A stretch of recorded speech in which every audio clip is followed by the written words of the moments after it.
দিন শিখো। হাদিয়া সুন্নত, কিন্তু সেটা এই মুহূর্তে পরেজ করাতে, কারণ যারা গলত পীর তাদের মধ্যে এটা চালু আছে। হ্যাঁ, সহি পীর না, তাদের মধ্যে এটা চালু। হাত বায়াত হলেন 1 লাখ টাকা হাদিয়া বা 5 লাখ টাকা হাদিয়া, এটা এটা কোনো সোর্স অফ ইনকাম তো না। হ্যাঁ, এক মুসলমান আর এক মুসলমানকে মহব্বত করে হাদিয়া দিবে, খেদমত করবে, সেটা ভিন্ন জিনিস। কিন্তু সেক্ষেত্রে সতর্ক থাকা চাই, আল্লাহর দিনকে উপর রাখা চাই। হাদিয়াকে গুরুত্ব এরকম না দেওয়া যে সমাজের দিন গুরুত্বহীন হয়ে দাঁড়ায়, পয়সার মান বেশি হয়ে যায়। এক ইদ্রিস লাসানি সাউথ আফ্রিকাতে আছেন, অনেক বেশি বড় ধনী মানুষ।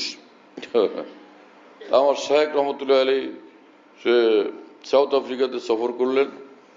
ইদ্রিস লাসানির দোকানপাট মার্কেট এত বড়, পুরোটা উনি দেখাবেন ঘুরে ঘুরে।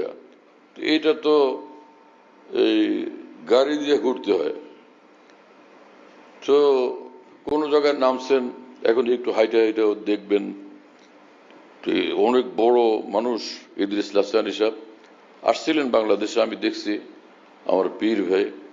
ওনার এক আপন চাচা থাকতেন এইখানে, এই পুরানা পল্টনে। যাই হোক, উনি কিভাবে থাকতেন এখানে জানি না। ইদ্রিস লাসানি তো উর্দু ভাষী মানুষ। তো উনি বললেন আমার শায়েখকে, হযরত ওয়ালা, আমার এই দামি দামি জিনিস এখানে, যেটার উপর আপনি হাত রাখবেন সেটা আপনার। হযরত ওয়ালা তার মাথার উপর হাত রাখছেন, এইভাবে মাথায় হাত রেখে এভাবে ধরে রাখছেন।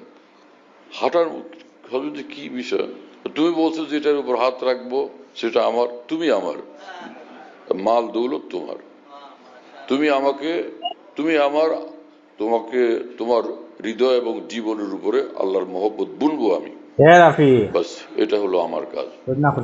তো সে লোক কান্দে দিচ্ছে। কত মানুষ দেখলাম এখানে আসছেন এবং এটা দেখাইছি সেটা দেখাইছি, আমার এইটা দাও, আমার সেটা দাও, কিন্তু আপনি এটা কি